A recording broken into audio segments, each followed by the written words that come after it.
Hello, Professor Downey, and welcome to my presentation. Today I will be evaluating the terms of use of Priceline.com.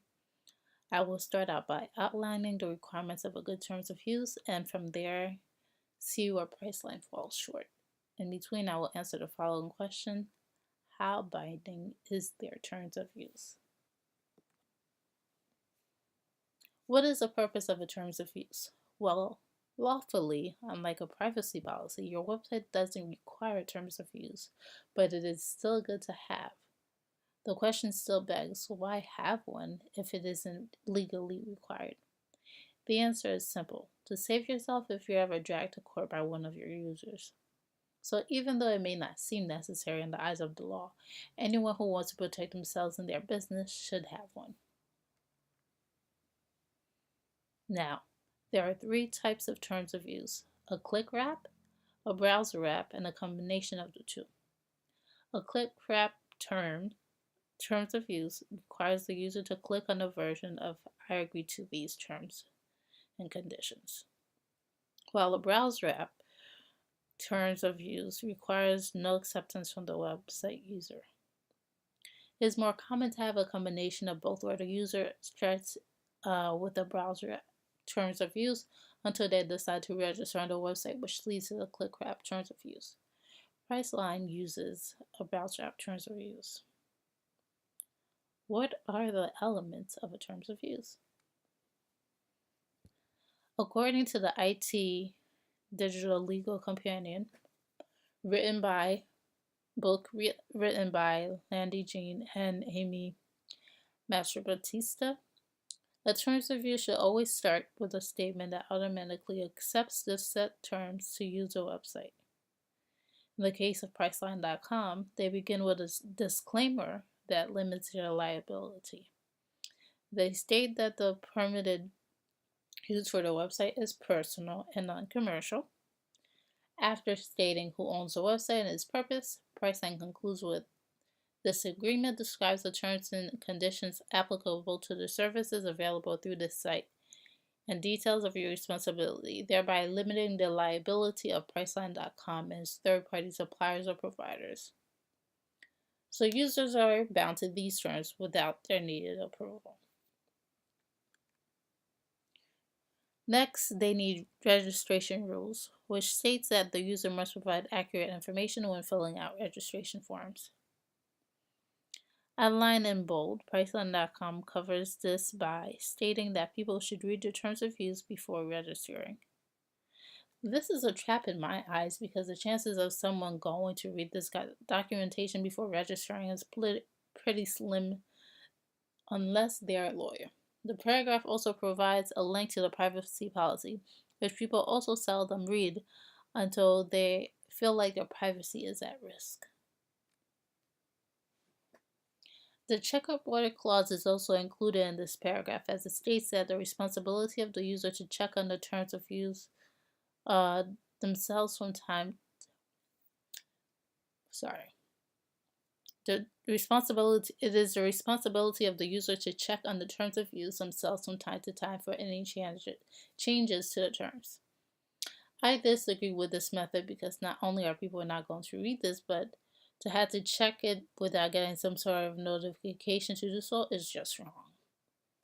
There isn't a way to cancel your web registration on Priceline. If at any time you do not agree with any parts of this agreement, you must discontinue use of this website. It begs the question, if I'm no longer using the site, wouldn't you still have my information on file? This question is answered in the privacy policy, and it states, Priceline.com to understand that you may want to change, access, or delete your personal data. You may do so by accessing your profile or by contacting us here. I would recommend adding a link to the registration that leads to the terms of use. I want to register, and I linked my registration to my Facebook account, and the only checkbox I had to uncheck was the one regarding emails and deals and such.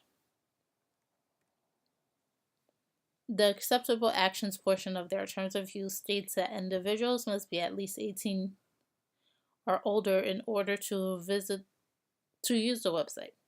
However, when I went to register, they didn't ask me to confirm my age. To give the benefit of the doubt, maybe they checked with the information on my Facebook account. But it could be inaccurate. The privacy policy is mentioned twice. First, during the introduction paragraph regarding user registration, and secondly, in the paragraph regarding disputes and arbitration. Speaking of disputes, could we take Priceline to court? Yes. It would just have to be in the case that Priceline couldn't solve the issue/claim within 60 days. The claim must be something that happened within 2 years, or else your dispute falls short and you had no case against Priceline. To go with that, all content contained within or available through the site are provided to you as an as-is basis. That makes it harder to build a case against Priceline. Indemnification is to compensate a party for loss or damage. In the terms of use, it means that Priceline could sue you if any of your users' actions resulted in damage or loss to the company.